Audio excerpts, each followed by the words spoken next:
Hello po mga manay and welcome sa ating kusina. Kung nag-iisip ka ng dagdag idea na pwede mong pagkakitaan, ngayong araw ay samahan mo ko dahil gagawa tayo ng puto plan. Napakadali lang nito kaya naman tara na at atin nang umpisahan. Napakasimple lang at alam kong kayang-kaya mo rin gawin. So mag-start na tayo sa ating puto butter. So meron tayo ditong harina, yung ating sugar, baking powder, asin, egg, yung ating evaporated milk, then yung ating water. So, set aside muna natin to. Yan, yung ating mga liquid.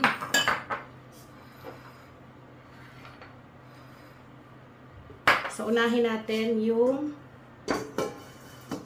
ating dry ingredients. So, kailangan natin dito ng 3 cups ng all-purpose flour. Ilagay yung ating asin. Then, baking powder. Tapos, salain natin. So, kailangan talaga nasasala para po naiwasan natin yung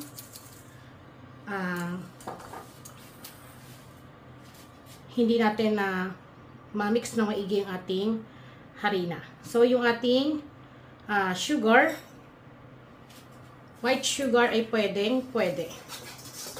Then, mix lang natin.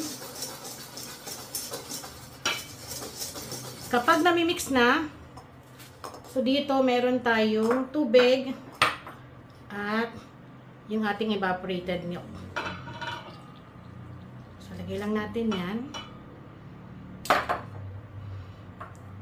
Ayan yung ating isang pirasong itlog. Medium size. Then mix. Kapag na-mix na, maglalagay na tayo ng ating tubig.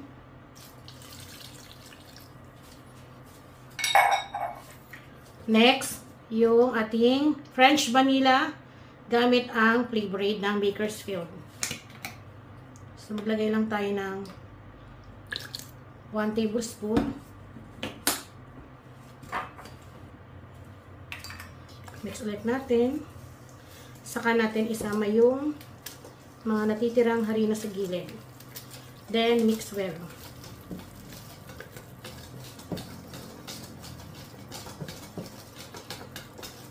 Kapag nakikita ninyo na medyo dry, yung inyong cake butter or puto butter, kapag sobrang lapot, mag-add lang tayo ng konting tubig. Pero kapag tingin niyo sakto lang, gaya nito, so hindi na tayo mag-add dito ng tubig. So, mix lang ng maigi.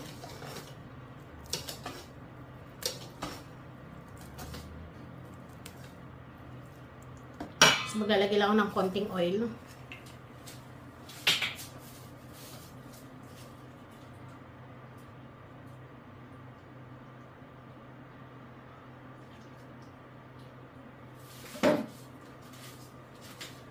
Mag-a-add tayo ng 1 tablespoon ng vegetable oil.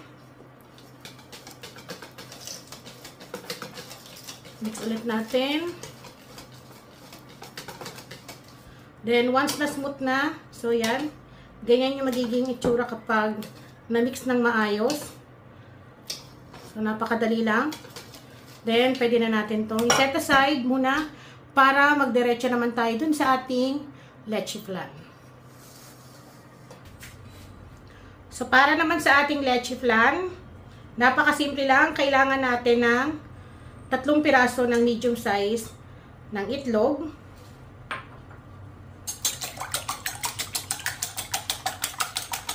Pit natin na maigi para madurog po yung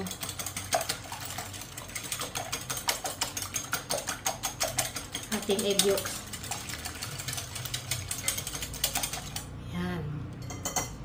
Then, maglalagay tayo dito ng evaporated milk.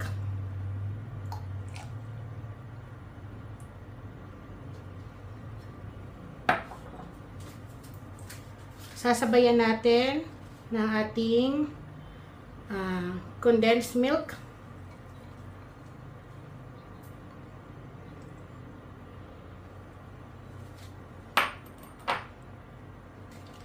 Maglalagay din tayo ng ating French vanilla flavored.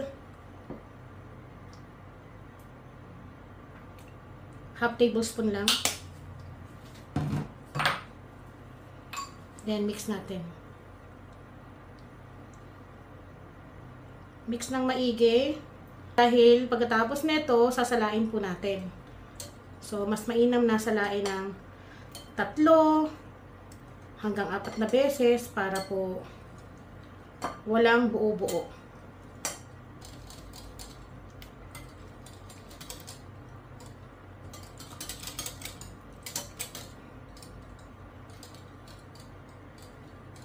Then, pagkatapos natin ma-mix, kukuha tayo ng salaan.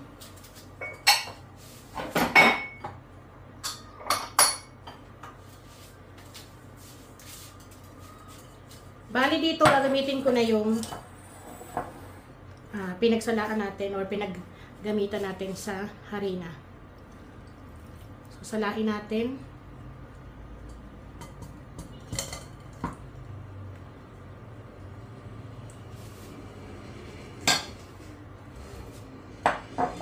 Para kung talagang walang buo-buo.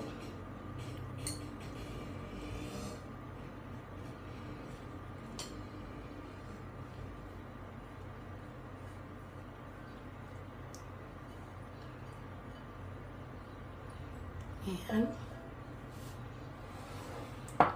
Para sa panghuli.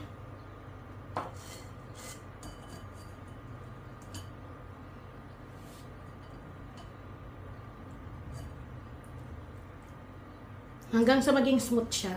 Pwede kayo rito maglagay ng lemon, calamansi. Pero yung ating French vanilla flavored ng Bakersfield, kahit yun lang ay pwedeng-pwede na.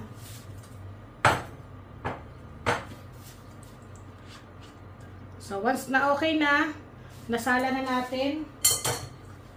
So, gagawin natin, isi-set aside muna natin to ng mga ilang minuto, mga 20 to 30 minutes, bago natin to ilalagay sa ating mga molder ng ating puto cheese. Ngayon, dito naman tayo sa ating mga puto molder na gagamitin. So, ito yung napili ko na gamitin ngayon para naman may design at titignan ko kung maganda ba yung kalalabasan ng ating puto de leche. Ayan. So, ganito yung design niya. Flour. Ayan. So, ang kailangan natin gawin ay meron tayo ditong oil. Tapos, konting-konti lang gagamit din tayo ng brush. So, konti lang po. Then, i-brush lang natin yung pinaka loob. So, ito lang. Para kasi maiwasan na dumikit yung ating leche flan, mabilis natin siyang matanggal kapag naluto na. So, hindi siya kailangan yung basang-basa. Kailangan lang mapunasan siya. Yung kumintab, sausaw lang ng konti. Then, i-brush natin. Palibot.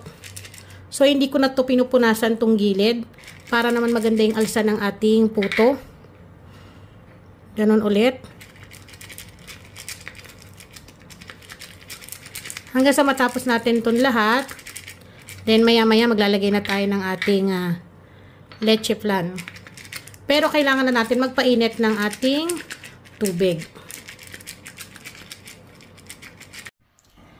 So, yan, nakakapaglagay na ako sa ating mga molder.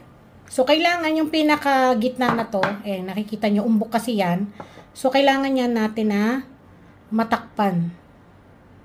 Para naman dumikit po talaga ng maigi yung ating puto butter.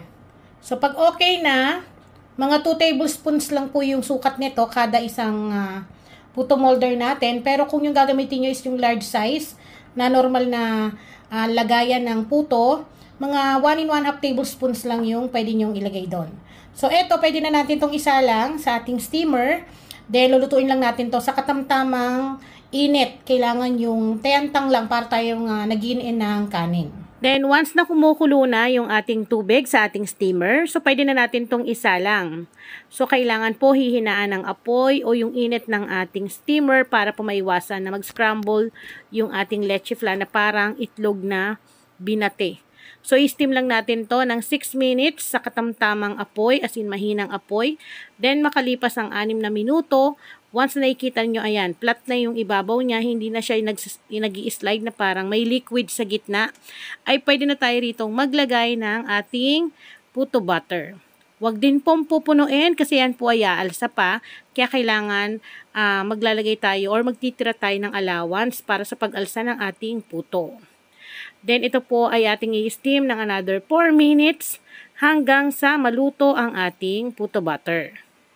Tatakpan ulit natin to at makalipas ang ilang minuto ay pwede na natin tong i-check gamit ang malinis na toothpick o cake tester para po once na wala nang dumidikit ay pwede na tong hanguin dito sa ating steamer. So mag-ingat po dahil mainit pa yan. Then habang mainit pa yan, kailangan po natanggalin kagad natin dahan-dahan sa ating puto molder. Pagkatapos natin matanggal yung ating mga naluto ay magsasalang ulit tayo ng panibago. Then ganun pa rin yung proseso ng ginawa natin nung kanina. At eto na ang ating puto flan na pwede nyong pagkakitaan. Ganito lamang po ang diskarte dyan. Pagkahango natin, hayaan nyo lang po ng mga 1 minuto. Then dahan-dahan nyo pong tatanggalin sa inyong puto molder. Pag ganitong may mga design, mga manay, talagang maselan siya kasi may shape yung ating puto flan. So, kailangan po dahan-dahan yung ating pagbabaklas para hindi ma-damage yung petals ng ating bulaklak. O, diba? Kita nyo, ang ganda, no? Bali nga pala, first time ko magluto sa electric stove o sa induction cooker ng puto flan. Kasi madalas po talaga, or noon, nung nagpapa-order ako, gas range yung aking gamit kapag nagluluto ako nito. Kasi mas gamay ko yung init ng steamer. Kasi doon talaga mapapahinaan mo ng todo. Pero again, sa mga magta-try nito, mas mainam talaga gas range yung inyong gagamitin.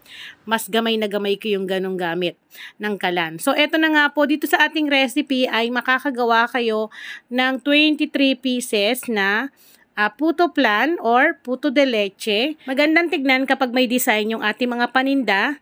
Lalo na kapag may iba't ibang flavor, kaya pwede kayo maglagay ng buko pandan, strawberry, pwede rin po kayong mag-add ng ube para dito sa ating puto flan.